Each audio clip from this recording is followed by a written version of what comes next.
Hello everyone, welcome to Vab Fashion's YouTube channel. My name is Eunice. In this video, I'll be showing us how to make this beautiful pleated gown with balloon sleeves. This gown has a keyhole at the back. The style inspiration has a keyhole in front. I'm actually making this for a client and she would rather have her keyhole at the back than having it in front. So in this video, I'll be showing us how to achieve the keyhole at the back, and this same method is also applicable when you want to have your keyhole in front. So I hope this is something you're interested in learning. If this is it, please make sure to keep on watching till the end. And if you haven't subscribed to my channel, please kindly click on the subscribe button to subscribe and ensure you put on your notification bell so you get a notification every time I upload a new video. Thank you, and let's get right into the video. These are the materials we're going to be using for this project. Here I have a damask fabric, and this is 5 yards of damask, and it comes in 60 inches in length. I also have my lining that we're using to line the outfit. And then here I have my hairstay. The hairstay will be using it to create stability around the bust area. If you're on the small side, you also need a breast pad or a wadding. For me, my client is on the busty side, so I'm just going to be working with my hairstay. I won't be padding up the bust area. With the hairstay, we'll still have enough stability. Next, I also have my crinoline I will be using at the hem of the gown to give it that nice standing effect at the down part. Then I have my matching zipper. You also need your matching thread. I don't have my thread here, but we'll need it. So I'll be using my scissors, my pattern master, my chalk, and my ruler. So here also, these are the measurements we're going to be working with.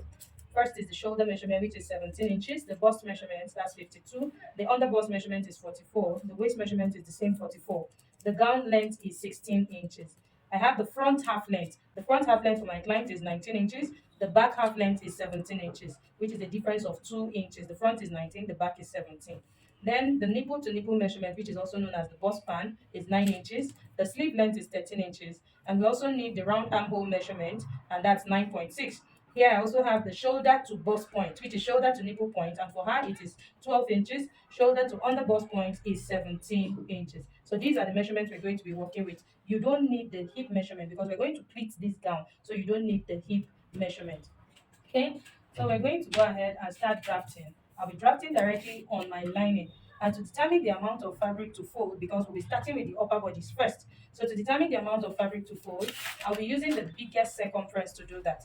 And here, the biggest circumference is the bust. I'm going to divide the bust by 4, and that will give me 13 inches. I'll add 4 inches to that 13 inches, and that will be 17 inches. So I'll fold over 17 inches. We're starting with the front pieces first.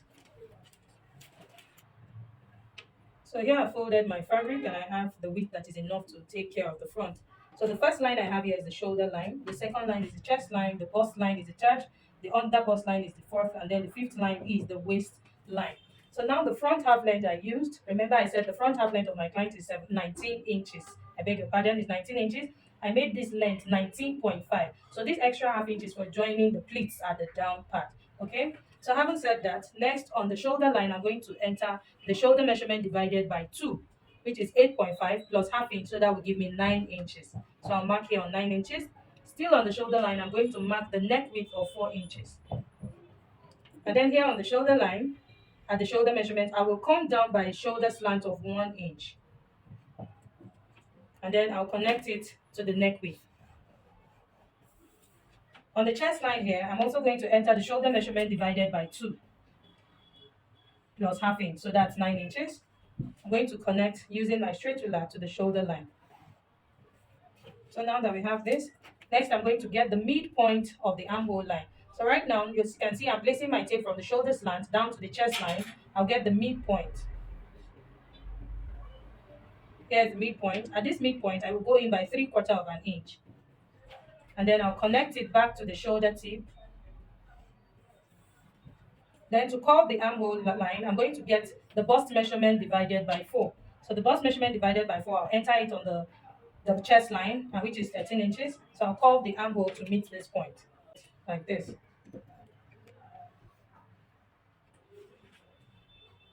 So this is the front armhole. So the next thing I'm going to do is to enter the bust span measurement divided by 2 plus half inch. So the bust span is 9 inches. When you divide by 2, that will give us 4.5 plus half inch. That's going to be 5 inches. So I'll mark 5 inches on the bust line. I'll do the same on the underbust and on the waistline. I use my straight ruler to connect the points. So now the next thing we're going to do is to tighten the underbust.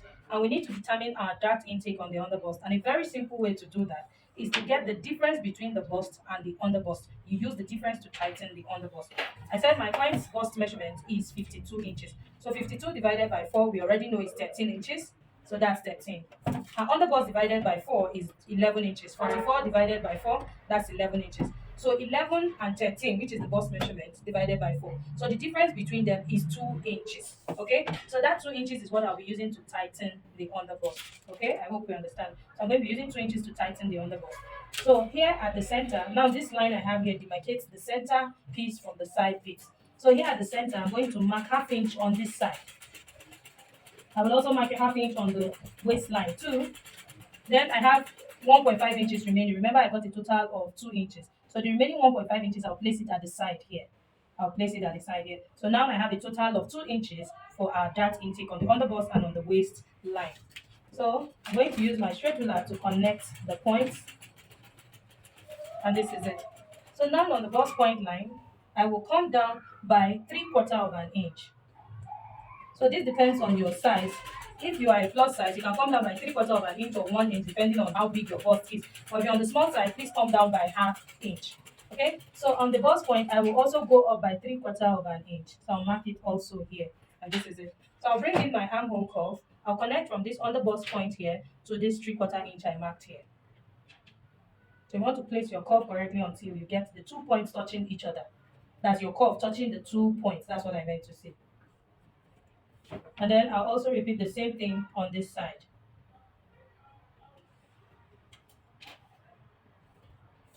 Okay. So now that we have done this, the next thing we want to do now is to mark the neck depth. Already we know that neck width is 4 inches. The neck depth I'll be working with is going to be 5.5 inches. So I'll mark 5.5 inches here. And then I'll bring in my armhole curve and connect the neckline. Front neck depth. So the next thing I'm going to do now is to get the measurement from the neck width to the shoulder tip here. So in total here, from the neck width to this point, I have 5 inches. So I'll get the midpoint, which is 2.5. I'll mark the 2.5. Then I'll bring in my straight ruler and connect from this point, from this midpoint of the shoulder to the bust point here.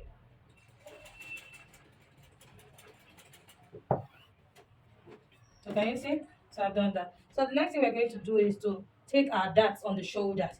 So to do that, I'm going to mark half inch on this side, half inch on this side of the line. That's on both sides of the line. I'm marking half inch on both sides. Then next, I'm going to bring in my straight ruler and also connect it. Now, while connecting it, I'm going to stop at this 3/4 inch I came up by from the bust point.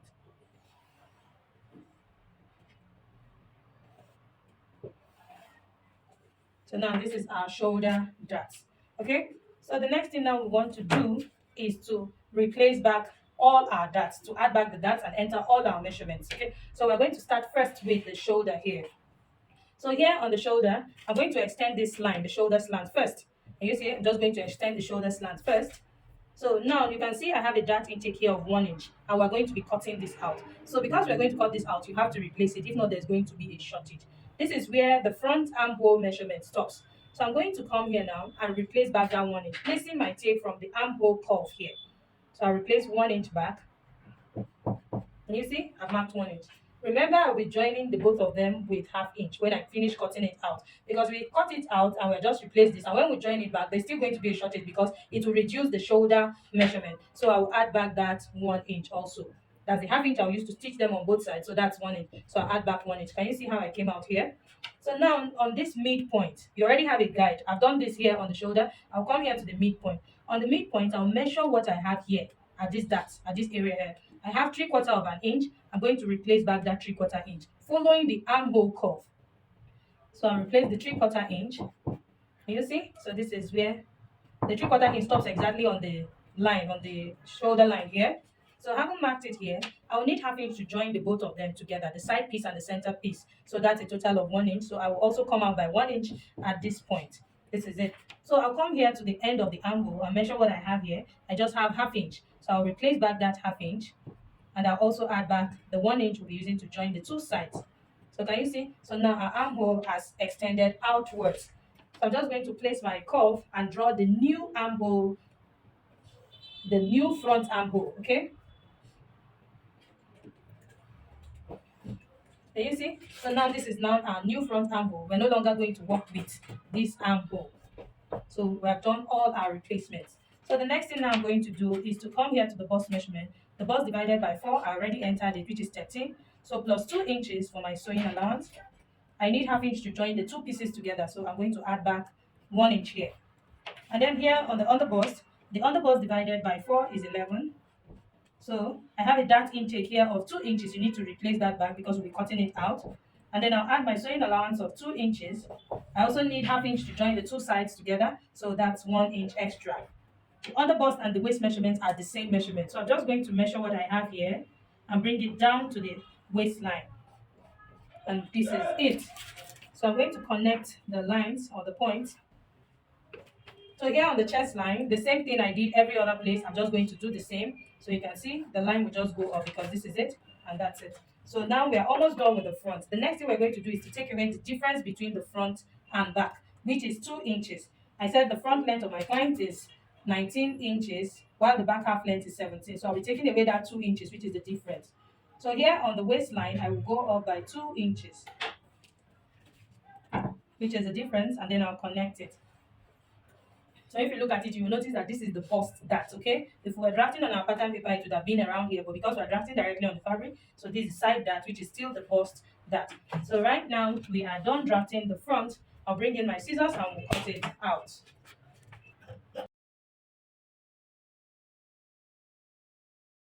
This is what our front pieces look like. So go ahead now and cut out the back piece. So I'll fold my fabric so that we can draft the back piece.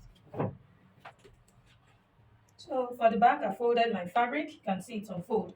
So the first line here is the shoulder line. Then from the shoulder line, I measured the back half length, which I said is 17 inches. I added half inch to that measurement, so that's 17.5. The half inch is for joining the pleats. Going to mark the chest line. These are just the two lines we need here. The chest line and the waist line, which is the back half length, and that's it. So I'm going to straighten out my line.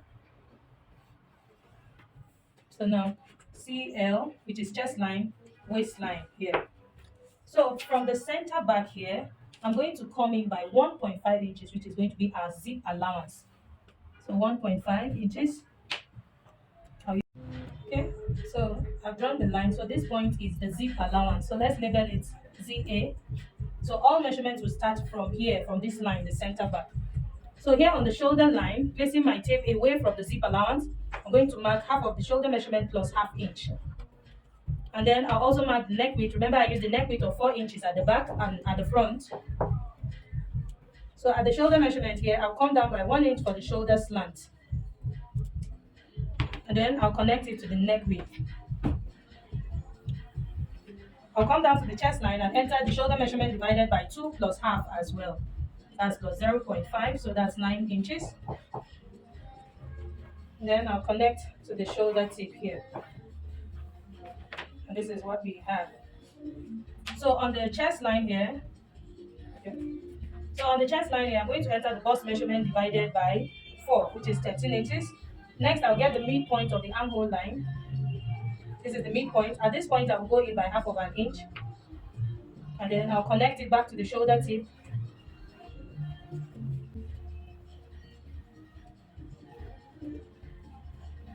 Okay, so this is our back armhole now. So the next thing I'm going to do is to enter the bust measurement divided by 4, which is here already. So plus 2 inches for my sewing allowance. The waist measurement divided by 4 as well. I'll mark it here. Add 2 inches for my sewing allowance and then 1 inch for darts. So I'm adding 3 inches to the waistline here at the back. So from the center back here, I'm going to mark the bust pan measurement, which is the nipple to nipple, and half of it is 4.5. So I'll mark 4.5 here, and I also mark it here on the chest line. I'll use my straight ruler to connect the point. Okay, and then I'm going to mark darts of half inch on both sides. So remember, I added 1 inch, so that's half inch on both sides of this line will be 1 inch. So here on the chest line, I'll come down by half inch and then connect the dart legs.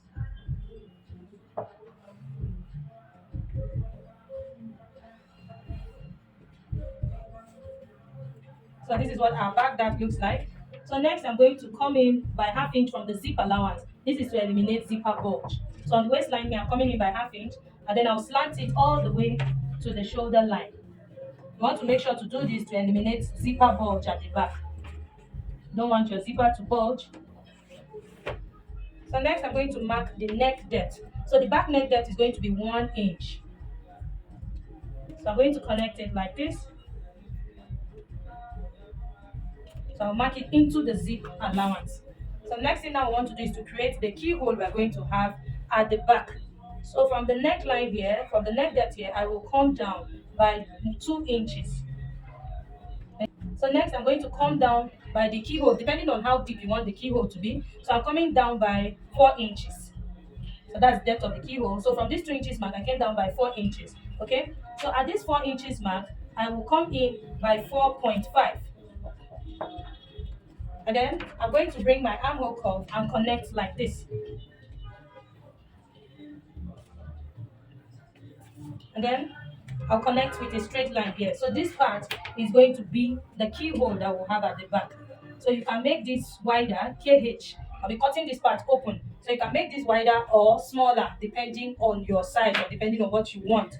Okay, so that is it for our back piece. So we're going to be cutting out this part. We're going to cut out the neckline, cut out the zipper bulge, and that's it. So here I'm going to connect this point first before we go ahead and start cutting out.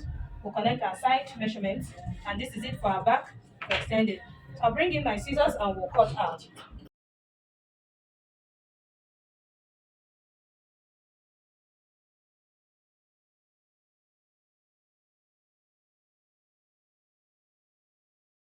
So this is what our back piece looks like. You see, so by the time we sew our zipper like this, we'll have it looking like this. So we'll now just have our keyhole sitting this way. So now we're done with the upper bodies. The next thing we're going to do is to cut the down part before we trace out our pieces on the fabric. That's cut out the main pieces on the fabric. So for the down part, the full length of my client's gown is 63 inches.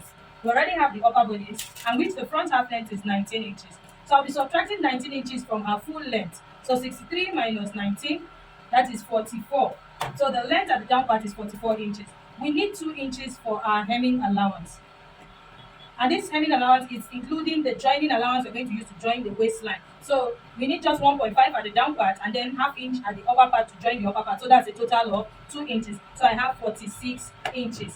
So the length of the gown first, that's the length of the pleats we're going to have down at the down part, is 46 inches. Now we have the length. Length equals 46 inches. Then the next thing we want to get is the width of the fabric that we'll be pleating. So to get the width of the fabric, I'll be using the waist circumference. And the waist circumference we're working with is 44 inches. We're going to multiply 44 by 3. 44 times 3. That will give us 132 inches. So 132 inches, I'll add 2 inches to it for our zip allowance on both the left and right. So that's 2 inches extra. And that's 134 inches. So 134 inches. So the width of the fabric I'm going to cut out from my damask fabric is 134 inches. And the length is going to be 46 inches. So I'll cut it out and show us the next thing to do. So I'm done cutting out the down part, and this is it. It's 46 inches in length, and see how long it is. So I'm going to keep it aside now. I've also cut out the upper bodies. These are front pieces. I ironed hay stay to the main fabric. I will also be ironing paper stay to the lining of the front pieces, but right now I don't have light, so I can't do that now. I also cut out the upper bodies of the back, and this is what we have. I've also set that aside. And this is going to be for the belt. This is for the belt. I just cut it out from the upper part where I cut out the down part of the gown from. So the length of the belt is 8.5 inches in length, and then in width here I have about 60 inches. So this depends on how long you want the belt to be. It's not even up to 60 inches. This is 57 on fold, so that it's long like the one we have on the picture. So I'm going to fold this belt into 2. Remember, it's folded into 2. Now I'm folding into 4. So I'm just going to give it this cut here so that it just comes out sharp. You don't want it, I don't want to leave it straight. Can you see? So when we are sewing, I'm going to place them right side facing right side like this, and then I'm going to stitch all the way and leave a space open that I'll use to turn it out to the right side. So the next thing we're going to do now is to cut the balloon sleeve, and this is the leftover of my fabric. So we're going to be using this for the balloon sleeve. So here, the armhole of my client is 9.6, which is about 10 inches. So I'm going to multiply this 9.6 9.6, let's say 10 inches, I'm going to multiply it by 2.5 or 3, depending on how much fabric you have. So 10 times 2.5, that will give me 25 inches. So if I multiply by 3, that will be 30 inches. But this is what I have to work with. Okay? So on fold, I'm looking for 25 inches. So if I'm looking for 25 inches on fold, so that means by the time I open it up, I'll have 50 inches so that we can have, let the gathering be big enough. Okay? So here I have my 25 inches. Can you see? And then the length of the sleeve is 13 inches plus hemming allowance of 2 inches. That's going to be 15. And then half inch for joining it to the shoulder. So that's going to be 15.5. So I'm going to rule a straight line here at the beginning. So this is my straight line. So from this point, I will measure 15.5 inches. So this is it. So it's just a balloon sleeve. I'm just going to draw a regular basic sleeve, and this is just it. This is it. Okay, this is it. So and then the length I have here, you can decide to come in a little because the armhole measurement is bigger than the elbow measurement. So from the side here, I'll just come in by 2.5 inches and then connect it to the edge here. And that's it for the balloon sleeve.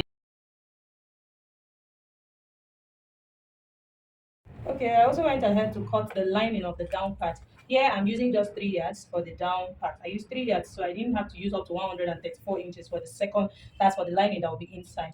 Now we are done with our cutting, so it's time for us to start stitching our pieces together. This is our upper bodice. I ironed haste to it and I doubled it on the main fabric. This is because we're not going to have pad on this fabric, so I'm trying to give it stability even without padding it so that it's stable. That's why I doubled it. And then the lining, I also ironed my paper stay. Okay, so to stitch our pieces together, I'm going to place the center piece and then place the side piece over it. I'll start stitching from the down part. I'll stitch all the way to the shoulder line. I'll repeat the same thing on the other side. I'll place it right side facing right side. I'll stitch all the way to the shoulder as well. I'll repeat the same thing on the lining. And then for the back piece, this is what I'm going to do. I'll place the lining on the right side of the fabric. So this is the right side of this side. And then I'll place the lining like this. You see, I'm going to stitch the lining this way, starting from the hem here. I'll stitch this way on half inch, take it round this way, and then this way, and then the neckline. That's what I'll be doing. I'll stitch this way, take around the keyhole, and then around the neckline. I'll also stitch up the sides because we're going to be doing French finishing. I'll repeat the same thing on the second one, and then I'll show us what to do, what next to do. As you can see, I'm done joining the bustier, and I pressed my seam lines open. I also did the same thing for the lining. Then I went ahead to stitch the neckline, to stitch around the neckline using half inch seam allowance. I turned this side as well, and I did the same thing. You'll notice that the neckline are cut, I've created notches. You want to notch the neckline around so that when you are turning it to the right side, it will come out very well. That's when you press it. So now this is what I have.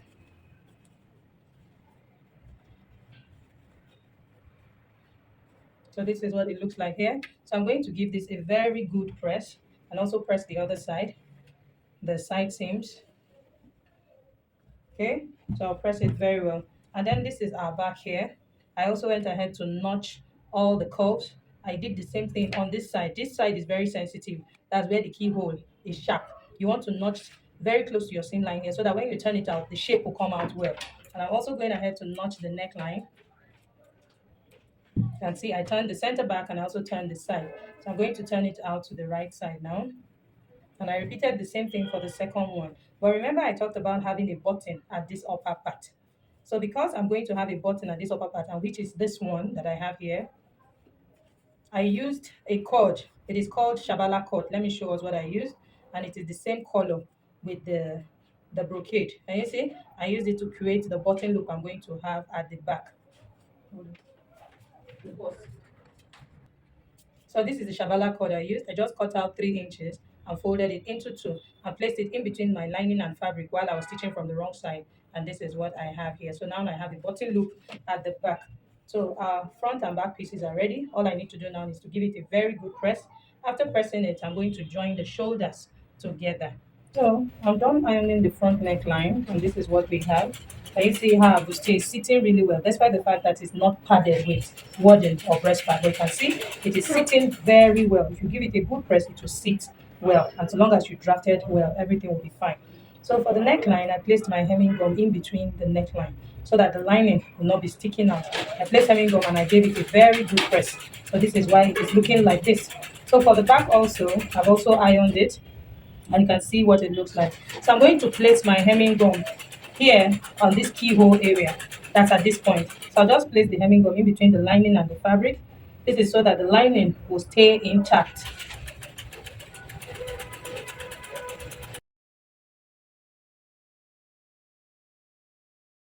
This is what my neckline looks like. You can see it's sitting really well. I'll repeat the same thing for the second one and I'll show you the next thing to do. So I'm done ironing the back and the front. So the next thing we're going to do now is to sew the shoulders together. I'll stick the shoulders together and then I will sew my back that. And then I'll show us how we're gathering the sleeve and attaching it to the armhole area. Joining the shoulders. You can see I've joined the shoulders neatly. I've done the same thing here. And I've also stitched my darts. So the next thing we want to do now is to sew the sleeves to the armhole. So you can see the sleeve. I've also gone ahead to hem the down part first. The first thing I did was to hem the down part using my hemming allowance. I folded half inch and I folded another 1.5 inches. So this space is where we're going to insert our elastic that we have at the down part here. So at the upper part of the sleeve, which is the cap area, I ran a loose stitch there. So I'm gathering it. I'll be gathering it to what I have here on the armhole. And the total armhole from front to back, the total armhole from front to back is about 26 inches. That's including my sewing allowance. So I'll be gathering this sleeve to that 26 inches. Can you see? And then I'm going to place it like this. Right side facing right side. I'll stitch on half inch round.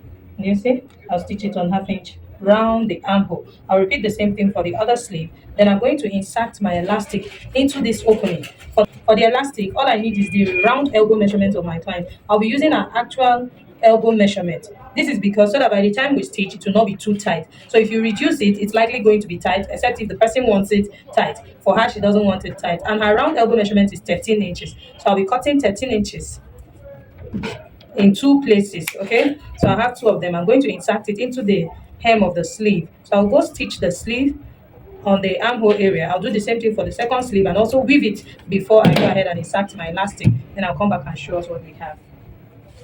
The sleeves. This is what we have on the wrong side. I've stitched it to the armhole and then I inserted my elastic into the down part. So this is what the sleeve looks like. And see it's coming out really beautiful.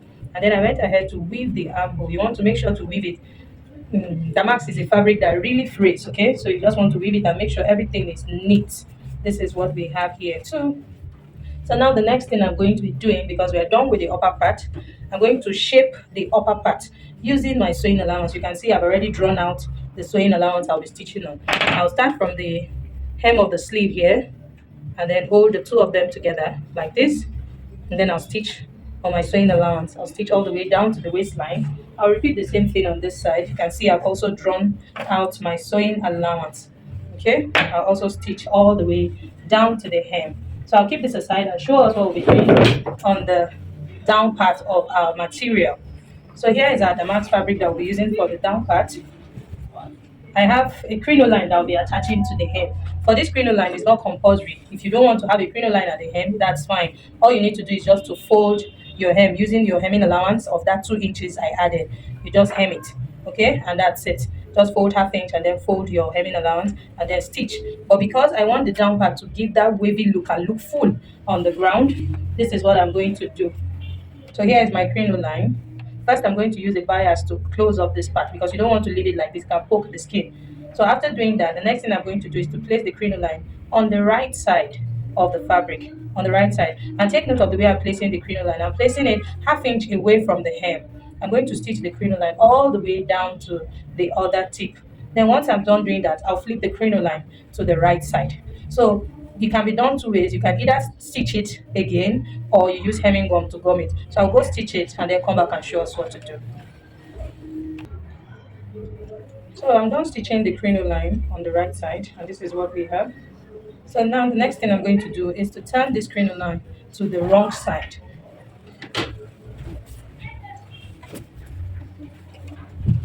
So I'm going to flip it now to the wrong side. And when flipping to the wrong side, you want to make sure that some part of the fabric, can you see, like half inch of the fabric is turning alongside with it. And then I'll bring in my pressing iron and press it down. So I'm done ironing the crinoline to the other side, and this is what we have. So now this is what we're going to do. You can see that my fabric has two different colors. I have purple and I have champagne gold. I'm using the purple to stitch. So this is what I'm going to do. I won't just run a stitch here because I don't want a stitch to show on the right side of the outfit. I'm going to place my hemming gum. I'll place a hemming gum in between the crinoline and the fabric, and then I'll press it down, and then I'll show us the next thing to do. So I'm done pressing it, and this is what I have. Can you see? This hemming gum I use is not a permanent hemming gum. If not, I would have just left it that way.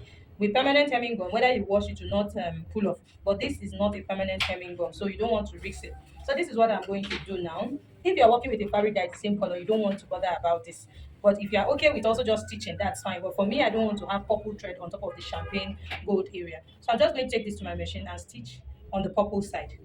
Skip this side, stitch on the purple side, skip this side, stitch on the purple. Just stitch small, small, small, small. This is just to fortify it and keep it down. And once you do that, you are okay. Nothing will make it go up. I'll do that and come back and show us how to create our box pleats. So I'm done stitching the down part. So if you take a close look, you'll see that you can't see my stitch and everything is sitting really well. So the next thing I want to do now is to create the box pleat. So to create the box pleats, first I'm going to fold the fabric into two and get the midpoint. So I have a midpoint here. I'm going to notch it. I will also fold the bustier, which is the upper part. I'll fold it into two and get the midpoint also. And notch it.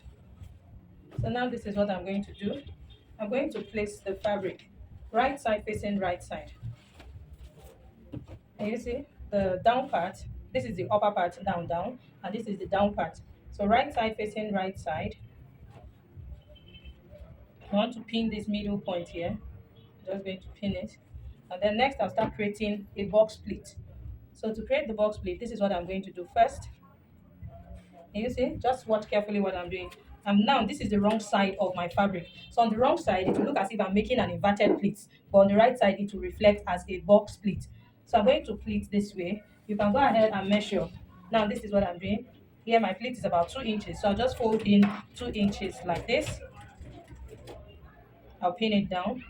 And then you can see I folded this one backwards. So for this one, I'm going to fold it forward the same 2 inches.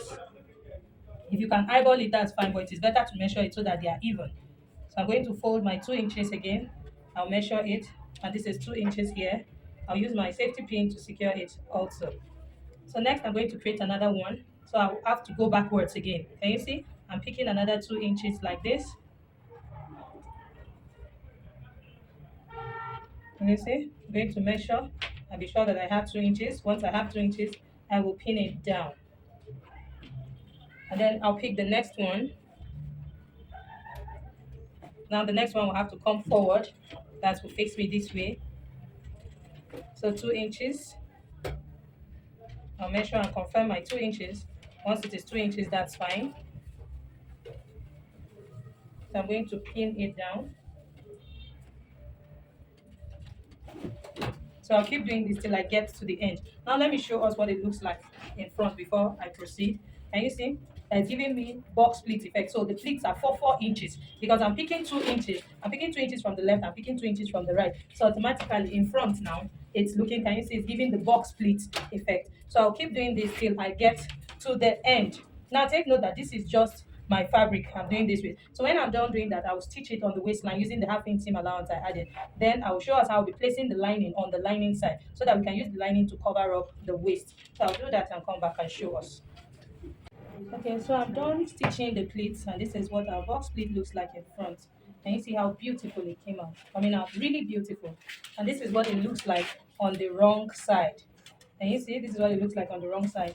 I'm not going to leave this wrong side looking like this. I'll have to use my lining to turn the waistline.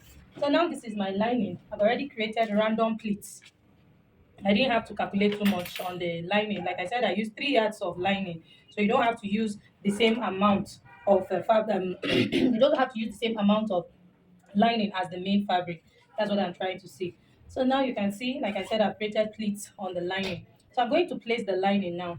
Now, can you see the down part, the main fabric is on this side, and then the lining is on this side. So I'm going to place the lining facing lining while main fabric faces main fabric, okay?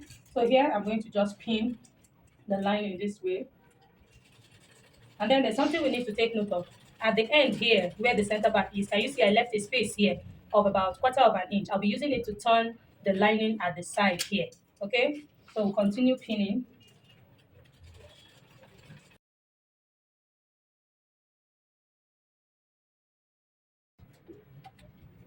So as you can see, I'm done pinning the lining to the waistline. Now I'll need to take this to my sewing machine and stitch. And you see that the fabric is facing this way. The lining is also on this side. So, and now we now have our upper bodice in between the lining and the fabric. Okay, so I'll take this to my sewing machine and then I'll stitch. I'll be stitching on this side. It is advisable to stitch from the fabric side so that you will see your previous stitch as stitch on it. Because if you stitch on this side, it is possible to stitch less or to stitch more. If you even stitch less, it's okay, but when you stitch more, it's going to affect the pleats. That it will not look straight. For me, I'm going to be stitching on this side so that I can target my previous stitch and stitch exactly on it, and then I'll turn the sides here. I'll turn the sides here. Okay, you can see my lining is shorter than the main fabric. I'll turn the sides here and stop here. I'll do the same thing on the other side. Then I'll give it a good press and fix my zipper at the center back using the zip allowance of 1 inch that I have left. I'll do that and come back and show us the final outcome. So this is what our gown looks like with the belt on the waistline. You can see how I formed this beautiful bow. So the longer the belt, the more the bow you can form, and you can see that the belt is quite big, so it allowed us to form this nice and big bow. Can you see? Came out really beautiful. I hope you enjoyed watching this video and you learned something from this video. If you did, please make sure to like this video, share this video with your friends, and do not forget to subscribe to my channel. Thank you so much for watching. See you in my next video. Bye.